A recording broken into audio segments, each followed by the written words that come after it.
এই বাংলাদেশের ইতিহাসে অতীতে হয় নাই। প্রত্যেকটা মুসলমান যদি তার অন্তরে এটাই প্রবেশ করায় যে আল্লাহ পাক ছাড়া আমরা আর কারো গোলামি করব না, ইনশাআল্লাহ এই বাংলার মানুষ কেন গোটা বিশ্বের মুসলমান কম হইলেও এদের উপরে কর্তৃত্ব কোনো দুনিয়ার মানুষ খাটাইতে পারবে না। সময় চলে আসছে, এখন যেই সময়টা চলছে এই সময়টা বড় খারাপ, পরীক্ষার সময়, কঠিন সময়, যেই সময়ে আপনার ভিতরে আমার ভিতরে দ্বন্দ্ব লাগানোর জন্য একদল পায়তারা করছে, যেই সময় ঈমান আর মুসলমান ইসলামের উপরে আঘাত দেওয়ার জন্য একদল পায়তারা করছে। তারা ভিন্ন নাম দিয়া ভিন্ন উদ্দেশ্য নিয়া ধর্মীয় দাঙ্গা লাগানোর পায়তারা এই দেশের ভিতরে করছে।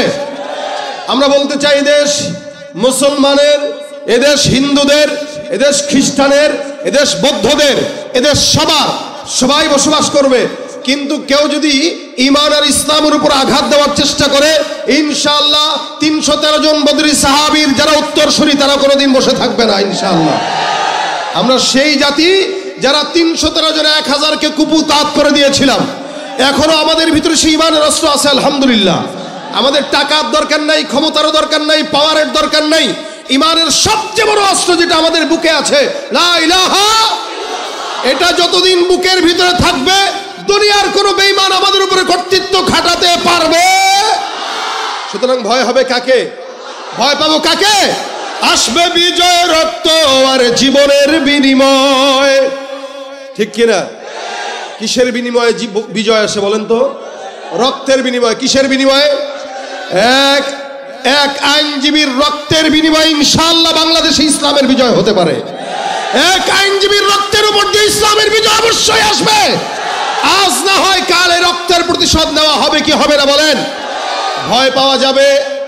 আসবে বিজয় রক্ত আর জীবনের বিনিময়, বিপ্লব মানে জীবন দেয়া বসে থাকা নয়, সে কোনো দিন আসবে না রে করো যদি ভয়। বিপ্লব মানে জীবন দেয়া বসে থাকা নয়, সে কোনো দিন আসবে না রে করো যদি ভয়। লড়াইয়ের ওই ময়দানেতে যেতে তোমাকে হবে, প্রয়োজনে সব রক্তটুকু জমিনেই ঢেলে দেবে। লড়াইয়ের ওই ময়দানেতে যেতে তোমাকে হবে, প্রয়োজনে সব রক্তটুকু জমিনেই ঢেলে দেবে। তবুও তোমায় লড়তেই হবে, মানিবে না পরাজয়। তবুও তোমায় লড়তেই হবে, মানিবে না পরাজয়। বিপ্লব মানে জীবন দেয়া বসে থাকা নয়, সে কোনো দিন আসবে না রে করো যদি ভয়, ঠিক কিনা? আমরা কাকে ভয় করব? আরো জোরে, আল্লাহ তোমার ভয় আমাদের হৃদয় দিয়ে দাও। আল্লাহ পাককে যতটুকু ভয় করার দরকার ততটুকু আমরা করি না। একটা পীরকে যতটুকু শ্রদ্ধা করি, ভয় করি। একটা রাজনৈতিক নেতাকে যতটুকু শ্রদ্ধা আর ভয় করি, মা বাবাকে যতটুকু শ্রদ্ধা আর ভয় করি, ঠিক তার চেয়ে অর্ধেক শ্রদ্ধা ভয় যদি আল্লাহর প্রতি থাকতো সবগুলা ওলি হয়ে যেত। এই জন্য আল্লাহ পাক বান্দাকে সবক দিয়েছেন শুরুতেই, লা ইলাহা ইল্লাহু আল হাইয়ুল কাইয়ুম, যিনি চিরঞ্জীব, চিরশক্তিশালী। এই দুনিয়াতে যে যত বড় ক্ষমতাশীল পাওয়ারফুল সরকার হোক না কেন, যত বড় ক্ষমতাশীল সরকার হোক না কেন, জনগণ নেমে গেলে 40 মিনিটও টিকে না। তার মানে বোঝা গেল শক্তি একদিন না একদিন শেষ হয়, একদিন না একদিন। কিন্তু আল্লাহ পাককে কেউ নামাইতে পারবেন ক্ষমতা থেকে? যে না, আরে জন্মের পর থেকে দেখতেছি তিনি ক্ষমতায়, আরেকটু ভিন্ন দরকার। হ্যাঁ, আল্লাহর জায়গায় আরেকটা ভিন্ন রব দরকার নাকি? পারবে কেউ ক্ষমতা নামাইতে? আর তার সমকক্ষ কেউ আছে? এটা হলো লা ইলাহা ইল্লাহু। আর এই পুরা আয়াতটাকে বলা হয় আয়াতুল কুরসি। এই আয়াতুল কুরসির অনেক বড় ফজিলত, যেটার শুরুতে আল্লাহ পাক বান্দাকে আল্লাহ পাকের একত্ববাদের সবক দিয়েছেন। আমি ফুল সূরার কথা বলবো না, আমি শুধু আয়াতুল কুরসির ফজিলত সম্পর্কে আলোচনা করব। আপনারা এটা কি পারেন? অনেকেই পারে। যারা কিছুটা ইসলাম প্র্যাকটিস করে এদের মুখস্থ আছে, আর যারা ইসলাম প্র্যাকটিস করে না, শুধু নামে মুসলমান, এদের মনে নাই। কারণ এরা এগুলা মনে রাখে না। এরা কে খেলোয়াড় ভালো গোল মারে সে মনে রাখে। আমাদের দেশের যুবকেরা আর্জেন্টিনা খেলোয়াড়ের নাম জানে, ব্রাজিলের খেলোয়াড়ের নাম জানে, কে কত ডিগবাজি দিতে পারে তার নাম জানে, কে ভালো অভিনয় করতে পারে তার নাম জানে, কে রাজনীতিতে 1 নাম্বার নেতা তার নাম জানে। কিন্তু 10 জন সাহাবীর নাম জিজ্ঞাসা করবেন বলতে পারবে না। অনেক বছর আগে একটা ভিডিও দেখেছিলাম ইউটিউবে, একজনকে প্রশ্ন করছিল, ভাই বলেন তো ইসলামের 4 জন নবীর নাম বলেন। যুবককে প্রশ্ন করছে 4 জন নবীর নাম বলতে, যুবক বলতেছে আবু বকর, ওমর, ওসমান, আলী। সুবহানাল্লাহ কইবেন নাকি? কি বলবেন? জোরে বলেন না। এরা নবী না সাহাবী? বলতেছে আবু বকর, ওমর, ওসমান, আলী এরা নবী। এরা বলেন নবী। আমাদের যুবকদের হাল এটা। এই জন্য এটা যদি কারো মুখস্থ না থাকে, মুখস্থ করার চেষ্টা করবেন, কারণ আয়াতুল কুরসি এটা অনেক বড় ফজিলতপূর্ণ। রাসূল করিম সাল্লাল্লাহু আলাইহি ওয়াসাল্লাম বলেন, মান ক্বারা আয়াতুল কুরসি ফি দুবুরি কুল্লি সালাতিন মাকতুবা লাম ইয়ামনাহু মিন দুখুলিল জান্নাতি ইল্লা আইয়ামুত। ভাই এখানে সবাই মরবেন তো, আমিও তো মরবো নাকি? আপনারাও তো মরবেন। জান্নাত চান কারা কারা? আল্লাহ পাক কবুল করুন।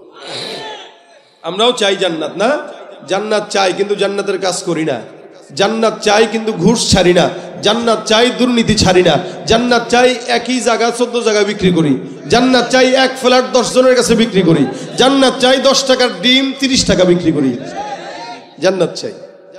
গ্রামগঞ্জে যায় দেখেন, এই আলুর যে দাম বাড়ছে 85 থেকে 90 টাকা। আমার সেদিন উত্তরবঙ্গে মাহফিল ছিল গত 4 দিন আগে। আমি প্রশ্ন করলাম, ভাই আলু আপনারা বেচেন কত? 10 টাকা। কি বলেন? কত বেচে?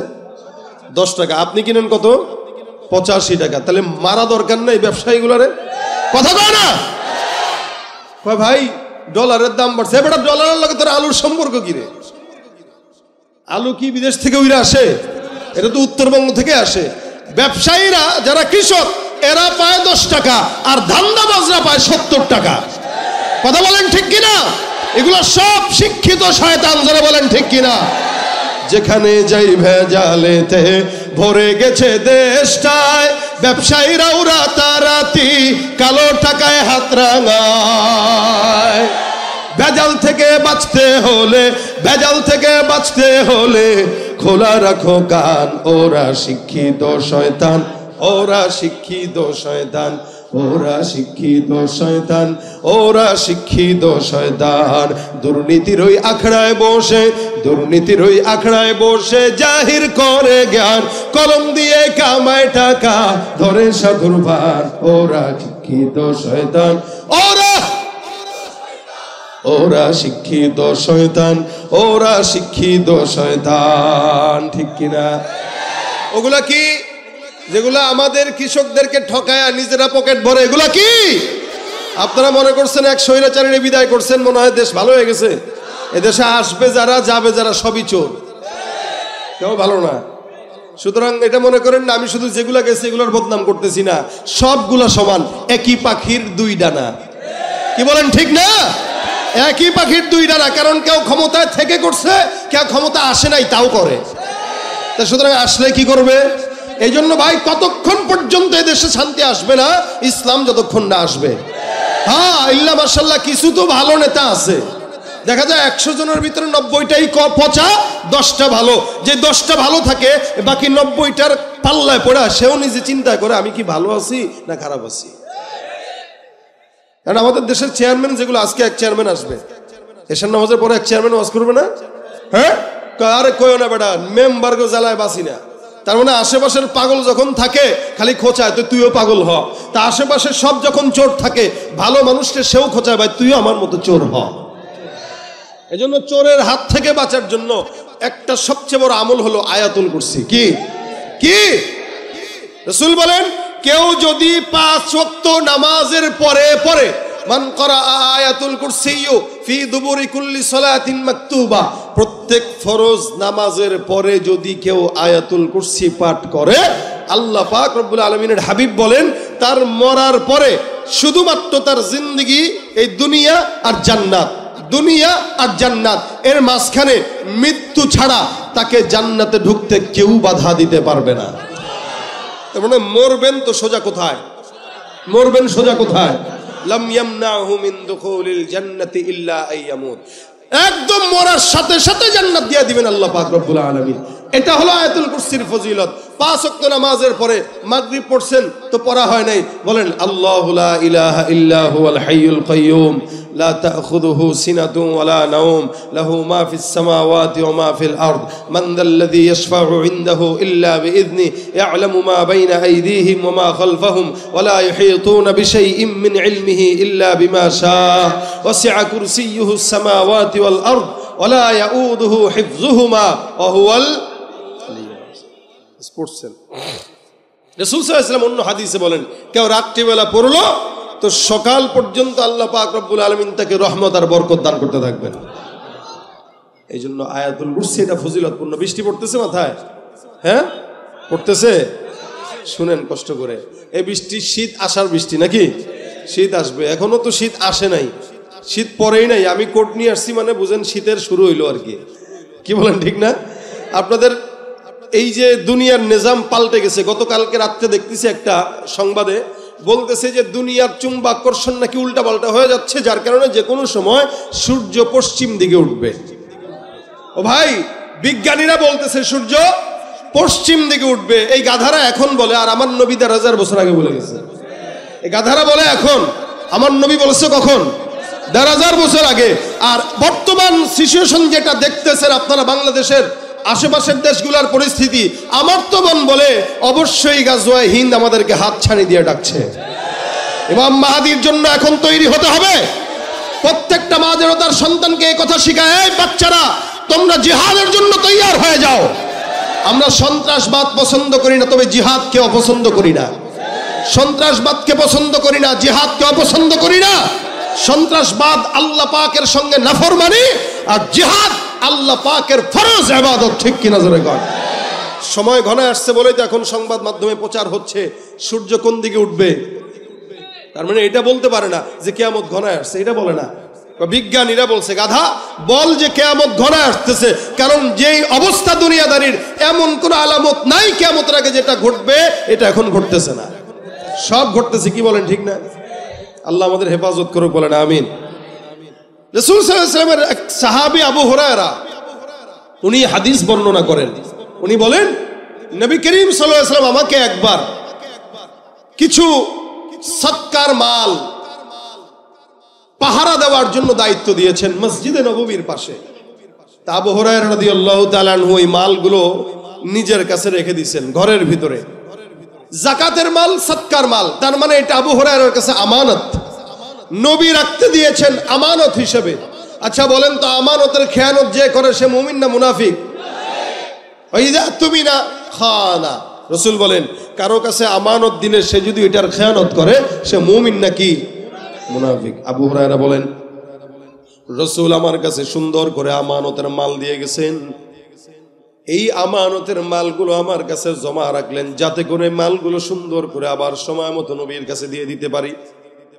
নবী করিম সাল্লাল্লাহু আলাইহি ওয়াসাল্লাম আমার কাছে রাখতে দিলেন। আমি রাত্রিবেলা সুন্দর করে পাহারা দেই। হঠাৎ করে একদিন রাত্রিবেলা আমার ঘরের মধ্যে একটা চোর ঢুকলো। এই চোরটা ঢুকার সাথে সাথে আমি তাকায় দেখলাম যেই সমস্ত খেজুরগুলো আছে খেজুরগুলো থেকে কিছু খেজুর নিয়ে তার পকেটে ঢুকাইলো। আমি চোরটাকে ধরলাম, ভাই রে ভাই, আমার ঘরের মধ্যে তুমি ঢুকলা কেন? চুরি করার জন্য?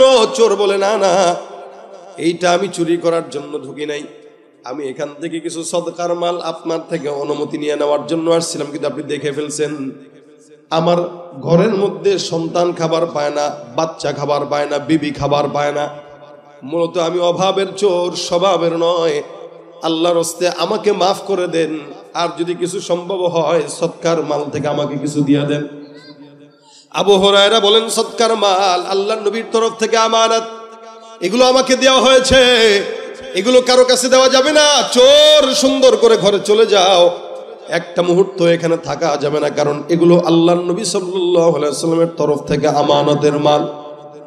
আমাদের দেশের মানুষ যদি হতো আমানতের মালকে নিজের মনে করে পকেটে ঢুকায় আর খায়, একবার কল্পনাও করে না এই মালটা আমার নাকি অন্য কারো। সরকারের তরফ থেকে রিলিফের মাল আইনা 100 বস্তা চাউলের মধ্যে 50 বস্তা নিজের পকেটে, বাকি 50 বস্তা জনগণে। অথচ আমানতের কত বড় দাম। নবী বলেন আমানতদারিতে যার ঠিক নাই সে একটা মুনাফিক।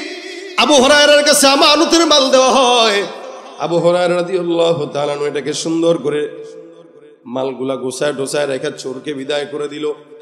চোর চুরি করার জন্য আসলো, কিন্তু চোর নিতে পারে নাই। সকালবেলা ফজরের নামাজের সময় যখন রাসূল সাল্লাল্লাহু আলাইহি ওয়াসাল্লাম মসজিদে নববীর মধ্যে গেলেন, আল্লাহর নবীর সাহাবী আবু হুরায়রা মসজিদে নামাজ পড়ার জন্য গেলেন। আবু হুরায়রা রাদিয়াল্লাহু তাআলা নামাজ পড়তে যায়। রাসূল নামাজ পড়ার পরে ডাক দিয়া বলেন, আবু হুরায়রা, ব্যাপার কি বুঝলাম না, গত রাতে তোমার কাছে চোর ঢুকছিল, চোরটা কোথায়? আচ্ছা বলেন তো, গত রাতে চোর যে ঢুকছে এটা কি রাসূল দেখছেন? রাসূল ছিলেন না, আবু হুরায়রা ছিল একা। আবু হুরায়রাও একা, চোরও একা, উপরে আল্লাহ, কেউ দেখে নাই। কিন্তু পয়গম্বর কেমনে জানলেন? তার মানে আমার আল্লাহ পাক রব্বুল আলামিন পয়গম্বরকে ওহীর মাধ্যমে জানিয়েছেন। সুবহানাল্লাহ। আওয়াজটা বাড়ান, আওয়াজটা বাড়ান। আবু হুরায়রা কয়, হুজুর গতকালের চোর, রাত্রিবেলা তাকে ধরলাম, সে আমাকে বারবার অজুহাত দিল।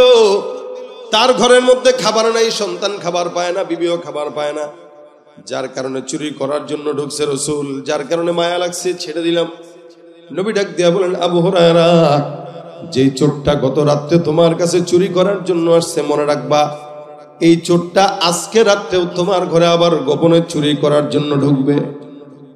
সাহাবী আবু হুরায়রা ডাক দিয়া বলেন, ইয়া রাসূলুল্লাহ, চোরটাকে গতকাল ছেড়ে দিলাম, আজকে আবার যদি আসে, আজকে ছাড়বো না, অবশ্যই অবশ্যই আপনার সামনে চোরটাকে আমি উপস্থিত করব। নবী ডাক দিয়া বলেন, ঠিক আছে, চোরকে আমার সামনে নিয়ে আসবা। রাত্রিবেলা আবু হুরায়রা রাদিয়াল্লাহু তাআলা আনহু সুন্দর করে ঘরের মধ্যে পাহারাদার হয়ে বসে আছেন। হঠাৎ করে তাকায় দেখে চোর মহোদয় গতকাল যে আসছিল আবার গোপনে গোপনে ঘরে ঢুকে গেল। আবু হুরায়রা হাতটা খপ করে ধরে পেলেন, বলে, এই ব্যাপারটা কি?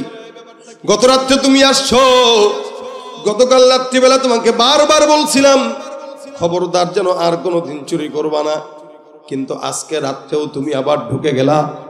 কাহিনী বুঝলাম না, কারণটা কি? এখানে কেন তুমি আসলা? গত রাত্রে না তুমি ওয়াদা করছো আর আসবা না? চোরটা আবার কান্নাকাটি শুরু করে বলে, আবু হুরায়রা, আমার ঘরের বিবি খাবার পায় না, মা খাবার পায় না, ঘরের মধ্যে এখনো পর্যন্ত অনেক দিন হয়ে গেছে চুলায় আগুন জ্বলে না। তুমি যদি কিছু খাবার এখান থেকে আমাকে দাও, ঘরের সন্তানদেরকে নিয়ে, বিবিকে নিয়ে খাওয়াইতে পারবো। আবু হুরায়রা কয়, আমি যখন বারবার সে আমাকে আকুতি মিনতি করা শুরু করলো, আমার দিলের মধ্যে মায়া লেগে গেল, দয়া লেগে গেল। আমি চোরটাকে ছেড়ে দিলাম। অনেক কসম খাইলো, অনেক ওয়াদা করলো, কসম খাওয়ার কারণে তাকে আমি ছেড়ে দিলাম, সে আবার চলে গেল। পরের দিন সকালবেলা ফজরের নামাজের সময় পয়গম্বর যখন মসজিদের মধ্যে হাজির হয়ে গেছে, রাসূল ডাক দিয়া বলেন, হে আবু হুরায়রা, গতকালকের চোরটা আসছিল, কেন ছেড়ে দিলা? চোরটা কোথায়? আবু হুরায়রা কয়, হুজুর, গতকালের যে চোরটা আসছিল ওই চোরটা আবার আসছিল, কিন্তু এমন ভাবে কান্নাকাটি আর কসম খাইলো, যার কারণে আমি আবু হুরায়রার দিলের মধ্যে মায়া লাগছে, আমি তাকে ছেড়ে দিয়েছি। রাসূল এত বারবার করে বলতেছিল, ভাই চোরের একটা স্বভাব আছে, চোরের স্বভাব হইলো ও যতবারই চুরি করুক, ধরা খাওয়ার পরে সে একই কথা বলবে আর জিন্দেগিতে, এটা চোরের স্বভাব। একবার মার খাবে, আবার ধরা খাবে, আবারও করবে, একবার জেলে যাবে, আবার ধরা খাবে, ক্ষমতা আসবে, আবারও করবে।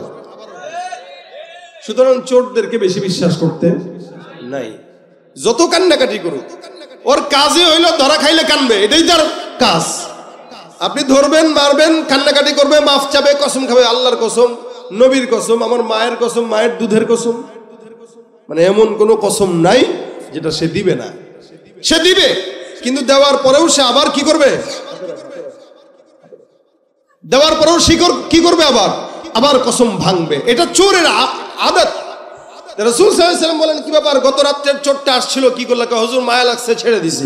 রাসূল বলেন, আবারও আজকে আসবে। আবু হুরায়রা কয়, হুজুর 2 দিন মাফ করছি, আজকে যদি আসে লাঠি নিয়ে পিটায়া, না না পিটাও না, আমার কাছে নিয়ে এসো, দড়ি টড়ি নিয়ে একদম রেডি, ঘরের ভিতরে বসা। চোর মহোদয় ঢুকছে ঘরের মধ্যে। আবু হুরায়রা রাদিয়াল্লাহু তাআলা আনহু বলেন, কি ব্যাপার? দরজাটা সুন্দর করে লাগাই দিয়ে আবার চোরের সঙ্গে সামনে বসে কয়, এই গত 2 দিন না বলছিস আসবি না, আজকে আবার আসলি যে? হুজুর মাফ করে দেন। আবু হুরায়রা কয়, মাফ না, আজকে তোর রাসূলের কাছেই নেব। আর চোর জানে নবীর কাছে যাওয়া মানে চোরের বিচার আছে না নাই? ইসলাম বিচার দিয়েছেন কি, আস-সারিকু ওয়াস-সারিকা ফাকতাউ আইদিয়াহুমা, কেউ যদি চুরি করে সেটা পুরুষ হোক নারী হোক, এদের দুজনের হাত কেটে দাও। কি ইসলামের আইন কি? চুরি করলে কি করবে? আমাদের বাংলাদেশে যদি এই আইন থাকতো, আলহামদুলিল্লাহ যদি থাকতো, তাহলে যতগুলো নেতা কর্মীরা পালাইছে সবগুলোর হাত আর পা একটারও থাকতো না, হুইল চেয়ারে পালানো লাগতো। কি বলেন? কারণ চুরি করতে করতে এদের হালত। কিন্তু মুশকিল হলো জানেন কি, আমাদের দেশে 2 টাকার পকেট মারকে পিটানো হয়। এই চোর একটা ধরছে, মনে করেন সানারপাড় চৌরাস্তায় অথবা এই জায়গায়, কিরে ভাই এত মারতেছেন কে? মারতে মারতে এখানে ফুলায় ফেলছে, এখানে ফুলায় ফেলছে, চোখ লাল করে ফেলছে, দাঁত একটা মনে করেন নরবর। কিরে ভাই এত মাল লিখেন? আর কোয়েন না মিয়া, হাঁটতেছি ব্রিজের উপর দিয়া, এ আমার পকেটে হাত দিছে। কত পকেটে হাত দিছে, কিছু নিছে নি? না কিচ্ছু নেয় নাই। তো কেমনে নিবে? আমি কি অত বলো ধরে ফেলছি? আরে ভাই পকেটে মাত্র হাত দিল, কিছু নেয়ও নাই, চুরিও করে নাই, তাই বলে এই মাইর দিলা? তো কি করবো, কেন পকেটে হাত দিবে? তার মানে একটা পকেট মারে শুধুমাত্র পকেটে হাত দেওয়ার অপরাধে মারতে মারতে দাঁত ফালায় দেয়। অথচ সমাজের কোটি কোটি কোটি কোটি টাকা যারা চুরি করে বিদেশে পাচার করে, তাদেরকে দেখলে আসসালামু আলাইকুম। এই কারণেই তো ওরা সাহস পায়। আবার সামনে নির্বাচন আসবে, এবার ঘোষণা দিবে অমুক নেতার চরিত্র ফুলের মতো পবিত্র, এই যে স্লোগান দেন, আর তারা এসি রুমে বসে বসে ভাবে, কিরে বুঝলাম না, এত চুরি করার পরেও যদি চরিত্র ফুলের মতো হয়, ভালো হওয়া দরকার কি, আরো বড় চোর হই? কথা কয় না? তাহলে এই যদি হালত হয়, তাহলে তো দেশে অন্যায় অবিচার থাকবেই। এই জন্য চোরের বিচার যদি হইতো, রসুল বলেন আমার মেয়ে ফাতেমাও যদি চুরি করে, আমি রসুল তার হাত কেটে দিব। সুবহানাল্লাহ কয় না? রসুল বলেন আমার মেয়ে ফাতেমাও যদি চুরি করে কি হবে? হাত কাটা হয়ে যাবে। সেখানে চোর মিনিমাম যদি 10 দিরহাম পর্যন্ত চুরি করে, ইসলাম বলে তার হাত কেটে দাও। একটা চোরের বিচার হোক, আপনাদের কি মনে হয় পরে ভয় পাবে কি পাবে না? এই যে আজকে যারা আমার ইসলাম নিয়ে ষড়যন্ত্র করে, একটার যদি বিচার হতো, দ্বিতীয় ষড়যন্ত্রকারী ষড়যন্ত্র করতে পারতো না। আপনাদের কি মনে হয় ঠিক না?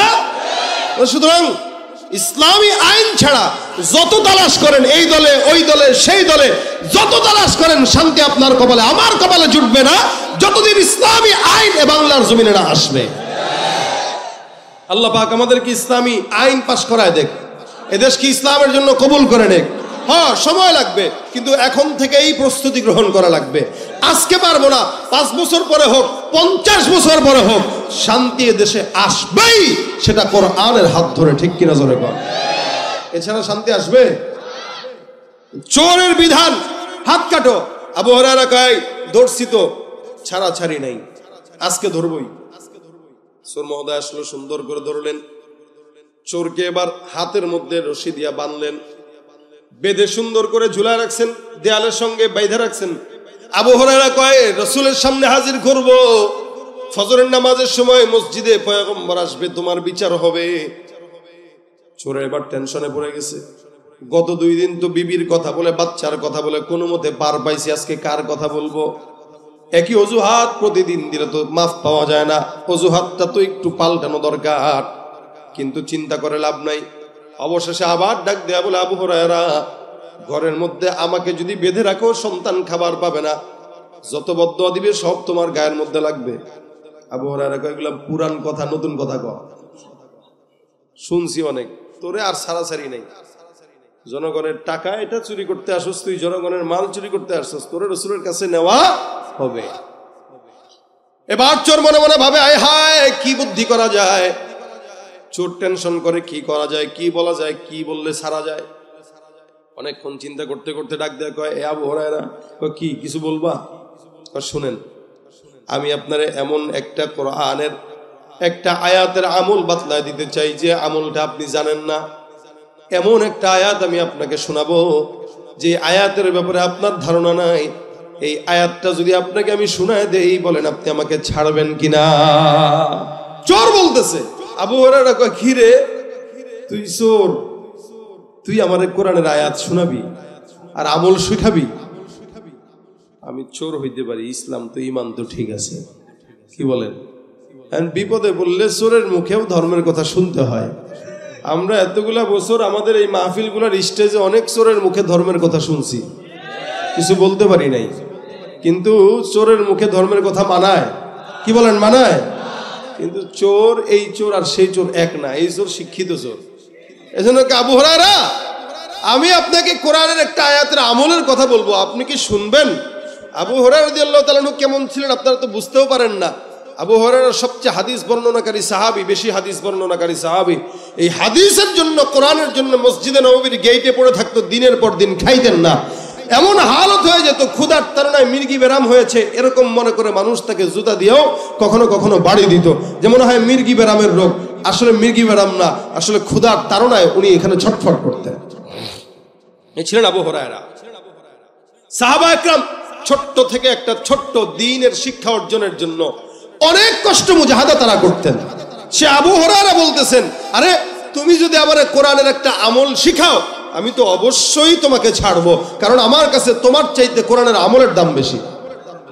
চোর ধরার চাইতে কোরআনের আমলের দাম বেশি। কিন্তু নবী যে বলছেন ধরে রাখো, এটা তার মাথায় নাই, কারণ কোরআনের আয়াত শিখবে, কোরআনের আমল শিখবে। আবু হুরায়রা কয়, বলো বলো বলো, কি শিখাইবা বলো।